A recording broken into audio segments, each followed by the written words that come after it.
లోక్సభ స్థానం ఓట్ల లెక్కింపునకు అధికారులు ఏర్పాట్లు పూర్తి చేశారు. పొన్నేకల్లులోని శ్రీ చైతన్య ఇంజనీరింగ్ కళాశాలలో ఓట్లను లెక్కిస్తారు. రేపు ఉదయం 8 గంటలకు కౌంటింగ్ ప్రారంభం కానుంది. కౌంటింగ్ కోసం ప్రతి టేబుల్కు 3 అధికారులను నియమించారు. ఖమ్మం లోక్సభ నియోజకవర్గానికి సంబంధించి 18 టేబుల్ ఏర్పాటు చేశారు. ఖమ్మం పార్లమెంటు నియోజకవర్గ కౌంటింగ్కు సంబంధించి మరింత సమాచారం మా ప్రతినిధి సైదులు అందిస్తారు. పార్లమెంటు నియోజకవర్గం పరిధిలోని శ్రీ చైతన్య కళాశాలకు సంబంధించినటువంటి కౌంటింగ్ కేంద్రం వద్ద మనం ఉన్నాం. చూడొచ్చు విజువల్స్ లో ప్రస్తుతానికి కౌంటింగ్ సంబంధించిన ప్రాంతాల్లో పూర్తి స్థాయిలో కూడా 144 సెక్షన్ కూడా ఏర్పాటు చేశారు. 144 సెక్షన్ అమలు చేయడంతో పాటు ఖమ్మం అదేవిధంగా మహబూబాద్ జిల్లాకు సంబంధించిన 2 ప్రాంతాలు, ఖమ్మం సంబంధించి శ్రీ చైతన్య పొన్నెకల్లుకు సంబంధించిన ప్రాంతంలో, అదేవిధంగా మహబూబాద్ పార్లమెంటు స్థానానికి సంబంధించి చూసుకున్నట్లయితే సాంఘిక సంక్షేమ గురుకుల పాఠశాలలో కూడా కౌంటింగ్ ప్రారంభం కానుంది. దీనికి సంబంధించి ఉదయం 8 గంటలకే కౌంటింగ్ ప్రారంభంగా అవుతుంది. 8 గంటల కౌంటింగ్ సంబంధించిన మొదట పోస్టల్ బ్యాలెట్ తో ఓట్లు మొదలవుతాయి. ఆ తర్వాత వివిప్యాట్ల స్లిప్పులు ప్రామాణికంగా తీసుకొని ప్రతి టేబుల్ కి మొత్తం ప్రామాణికంగా తీసుకొని కౌంటింగ్ స్టార్ట్ చేస్తారు. అయితే మనం చూడొచ్చు వివిప్యాట్ సంబంధించినటువంటి కూడా ప్రత్యేకంగా 2 వైపులా కూడా ఏర్పాటు చేస్తారు. వివిప్యాట్ల దగ్గర కౌంటింగ్ సంబంధించి చూసుకున్నట్లయితే అక్కడ మొత్తం సీసీ కెమెరాలకు సంబంధించినటువంటి కూడా ఏర్పాటు చేసిన పరిస్థితి. ప్రతి టేబుల్ కి సంబంధించి కూడా అధికారులను కూడా నియమించిన పరిస్థితి. మొత్తం ప్రతి టేబుల్ కు 3 అధికారులు నియమించడంతో పాటు ఖమ్మం నియోజకవర్గానికి సంబంధించినటువంటి మొత్తం కౌంటింగ్ సంబంధించిన దాంట్లో పూర్తిగా 18 టేబుల్ కూడా ఏర్పాటు చేశారు. మిగిలినటువంటి 6 అసెంబ్లీకి సంబంధించి అంటే పాలేరు, వైరా, మదిర, సత్తుపల్లి, అశోరాపేట, కొత్తగూడెంకి సంబంధించిన దాంట్లో కూడా మొత్తం 14 టేబుల్లను కూడా ఏర్పాటు చేసిన పరిస్థితి. ఒక్కొక్క టేబుల్స్ కి సంబంధించి ఒక్కొక్క కంట్రోల్ యూనిట్ ని కేటాయించారు. లోక్సభ స్థానంలోని పోలింగ్ కేంద్రాలకు సంబంధించిన కంట్రోల్ యూనిట్ లోని ఓట్లు లెక్కించిన తర్వాతనే గెలుపొందిన పార్టీ అభ్యర్థినికి సంబంధించిన కౌంటింగ్ సూపర్వైజర్ ఎవరైతే ఉంటారో వారు గెలుపుకు సంబంధించి నిర్ధారించారు. అనంతరం సదరు అభ్యర్థికి 6వ ధృవీకరణ పత్రం అందజేస్తారు. 3 అంచెల భద్రతా వ్యవస్థతో పాటు ఎవరైతే అధికారులు మొత్తం కౌంటింగ్ సంబంధించిన అధికారులు మొత్తం సుమారుగా లోపల కౌంటింగ్ సెక్షన్ లో 600, పోలీస్ సిబ్బందికి మొత్తం కలిపి కూడా పూర్తి స్థాయిలో 1500 మంది పైగా సిబ్బంది శ్రీ చైతన్య ఇంజనీరింగ్ కళాశాలలో మొత్తం కూడా కౌంటింగ్ సిబ్బందులు విధులు నిర్వహిస్తున్న పరిస్థితి. 3 అంచెల భద్రతా వ్యవస్థలో ఎలాంటి అవాంఛనీయ సంఘటనలు జరగకుండా ఉండేందుకు కూడా పూర్తి స్థాయిలో కూడా పోలీసులు జాగ్రత్తలు తీసుకుంటున్నారు. మనం చూడొచ్చు ఇప్పటికే 3 ప్లాటిన్లు కూడా బందోబస్తు నిర్వహిస్తున్నారు.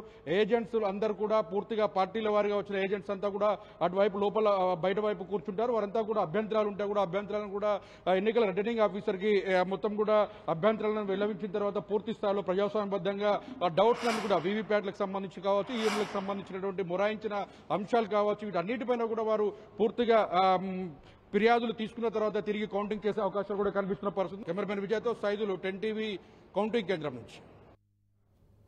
సో ఇక హైదరాబాద్ లోను కౌంటింగ్ ఏర్పాట్లు జోరుగా సాగుతున్నాయి. ఇప్పటికే కౌంటింగ్ పనులు పూర్తయినట్లు అధికారులు తెలిపారు. ఇక దీనిపైన మరింత సమాచారం మా ప్రతినిధి కిరణ్ మనకు లైవ్ ద్వారా అందించే ప్రయత్నం చేస్తారు. సో కిరణ్, చెప్పండి, కౌంటింగ్ కి ఎలాంటి ఏర్పాట్లు చేశారు? తుది అంటే ఫస్ట్ ఫలితం ఎక్కడి నుంచి వచ్చే అవకాశం కనిపిస్తుంది? ఏ టైంకి రావచ్చని భావిస్తున్నారు? రేపటి కౌంటింగ్ సంబంధించి ఏర్పాట్లు పూర్తి చేశారు ఇటు ఎన్నికల అధికారులు. ప్రస్తుతం చూసుకోవచ్చు, నేను ఇటు కమలా నెహ్రూ పాలిటెక్నిక్ కాలేజ్ వద్ద నుండి హైదరాబాద్ పార్లమెంటు నియోజకవర్గానికి సంబంధించి కూడా ఇటు పోస్టల్ బ్యాలెట్ లెక్కించేందుకు ప్రత్యేకంగా ఇక్కడ కౌంటర్ ఏర్పాటు చేస్తారు. దీనిపైన మిగతా నియోజకవర్గానికి సంబంధించి కూడా కౌంటింగ్ ఉండబోతుంది. ఇప్పటికే ఏర్పాట్లు కూడా పూర్తి చేశారు. నిన్నటి ఉదయం నుంచి కూడా కౌంటింగ్ సంబంధించి చాలా వేగంగా ఎక్కడ ఎలాంటి ఇబ్బందులు చోటు చేసుకోకుండా కూడా ఇక్కడ కౌంటింగ్కి వచ్చే సిబ్బందితో పాటు అందుకు సంబంధించిన సామగ్రి కావచ్చు, ఇంకా సంబంధించిన ప్రత్యేక ఏర్పాటు చేయడం. కొద్దిసేపు హైదరాబాద్ కలెక్టర్ హర్దీప్ వచ్చి కూడా నేరుగా కౌంటింగ్లో ఇటు సిబ్బందికి ఏమైనా సందేహాలు ఉన్నా వాటి సంబంధించి నివృత్తి చేసే ప్రయత్నం అయితే చేశారు. ముందుగా ఎందుకంటే రేపు ముందు 8 గంటలకి పోస్టల్ బ్యాలెట్ సంబంధించిన కౌంటింగ్ ఉండబోతుంది కాబట్టి 7 గంటలకి ఇటు స్ట్రాంగ్ రూమ్ నుంచి కూడా బ్యాలెట్ బాక్సులు ఏవైతే ఉంటాయో సంబంధించి ఎలక్షన్ సంబంధించిన ఇవి మిషన్లు ఉంటాయి వాటిని తీసుకొచ్చే ఉంటుంది కాబట్టి అందుకు సంబంధించి కూడా రేపు ఉదయం 6 గంటలకి ఇటు కౌంటింగ్ సిబ్బంది కూడా కౌంటింగ్ కేంద్రాలకి రాబోతున్నారు. ఇక హైదరాబాద్ ఇటు సికింద్రాబాద్ 2 పార్లమెంటు కాన్స్టిట్యున్సీతో పాటు ఇటు కంటోన్మెంట్ సంబంధించిన బయలుకి సంబంధించిన కౌంటింగ్ కేంద్రం కూడా ఏర్పాటు, మొత్తంగా 14 కౌంటింగ్ సెంటర్లను కూడా ఏర్పాటు చేయడం జరిగింది. ఇక ఎక్కడైతే స్ట్రాంగ్ రూమ్లు ఉన్నాయో ఇటు వివిధ జిల్లాలతో పోల్చుకుంటే హైదరాబాద్లో ఎక్కడైతే స్ట్రాంగ్ రూమ్ ఏర్పాటు చేశారో అక్కడ సంబంధించి కూడా కౌంటింగ్ కేంద్రాలను కూడా ఏర్పాటు చేయడం జరిగింది. అందుకు సంబంధించి కూడా దాదాపుగా ఏర్పాట్లు పూర్తయినట్టుగా చెప్పుకోవాల్సి ఉంటుంది. అందుకు సంబంధించిన ఆఫీసర్లు కావచ్చు, సిబ్బంది కావచ్చు, పూర్తిగా ఇన్స్ట్రక్షన్స్ ఇవ్వడం జరిగింది.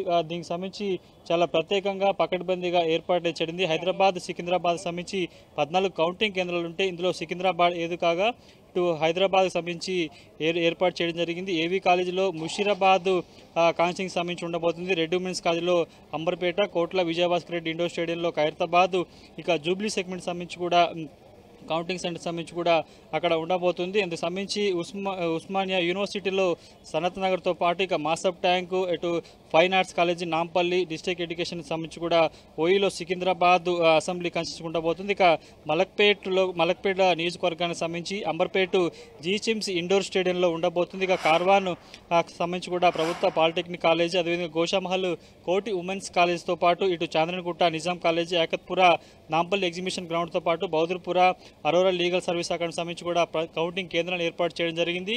ఇక ఈ కౌంటింగ్ కేంద్రాల వద్ద ఇటు 3 అంచెల భద్రత ఉండబోతుంది. 144 సెక్షన్ అమల్లో ఉంటుంది కాబట్టి కేవలం పాస్లు ఉన్న వారిని మాత్రమే అనుమతించే విధంగా ప్రత్యేక ఏర్పాటు చేశారు. అందుకు సంబంధించి కూడా కౌంటింగ్ ఏజెంట్లకు ఎలాంటి ఇబ్బందులు ఉన్నా దానికి సంబంధించి అవాంతలు ఉన్నా కూడా వెంటనే అక్కడ సంబంధిత ఆఫీసర్ వద్ద దృష్టికి తీసుకెళ్లి వాటిని వెంటనే వెరిఫై చేసే విధంగా అందుకు సంబంధించి కూడా ప్రత్యేక వ్యవస్థను ఏర్పాటు చేశారు. లోపల కౌంటింగ్ హాల్కి సంబంధించి కూడా ప్రతి టేబుల్ వద్ద సీసీ కెమెరా ఏర్పాటు చేయడంతో కూడా ప్రత్యేకంగా ఏర్పాటు చేసినట్టుగా మనం చెప్పుకోవాల్సి ఉంటుంది. ఇక గతంతో పోల్చుకుంటే ఈసారి కొత్త చాలా ప్రత్యేకంగా పకడ్బందీగా ఏర్పాటు చేసినట్టుగా మనం చెప్పుకోవాల్సి ఉంటుంది. గతంతో పోల్చుకుంటే ఈసారి చాలా పకడ్బందీగా ఎలాంటి ఇబ్బందులు అవాంతరాలు చోటు చేసుకోకుండా కూడా ఏర్పాటు చేసినట్టుగా చెప్పుకోవాల్సి ఉంటుంది. కొంత 2 జూబ్లీస్తో పాటు ఒక 2 నియోజకవర్గాలు కొంత ఫలితం ఆలస్యమయ్యే అవకాశం కనిపిస్తుంది. మిగతా 14 సంబంధించి అటు హైదరాబాద్ సికింద్రాబాద్ సంబంధించిన పార్లమెంట్ సంబంధించి ఏదైతే అసెంబ్లీ కాన్స్టిట్యూన్సీ ఉంటే అక్కడ సంబంధించిన ఫలితం కూడా కొంత హెల్దీగా వచ్చే అవకాశం అయితే కనిపిస్తుంది. పూర్తిగా ఏర్పాట్లు అయితే పూర్తయిపోయినాయి. స్ట్రాంగ్ రూమ్ వద్ద భద్రత కొనసాగుతుంది. కౌంటింగ్ కేంద్రాల వద్ద 144 సెక్షన్ ఉంది. 3 అంచెల భద్రతతో ప్రస్తుతానికైతే నిఘా నేత్రంలో కౌంటింగ్ కేంద్రాలు ఉన్నట్టుగా మనం చెప్పుకోవాల్సి ఉంటుంది. సంధ్య. రైట్ కిరణ్, అది మొత్తంగా హైదరాబాద్ సికింద్రాబాద్ లో కౌంటింగ్ కి సంబంధించిన ఏర్పాట్ల డీటెయిల్స్.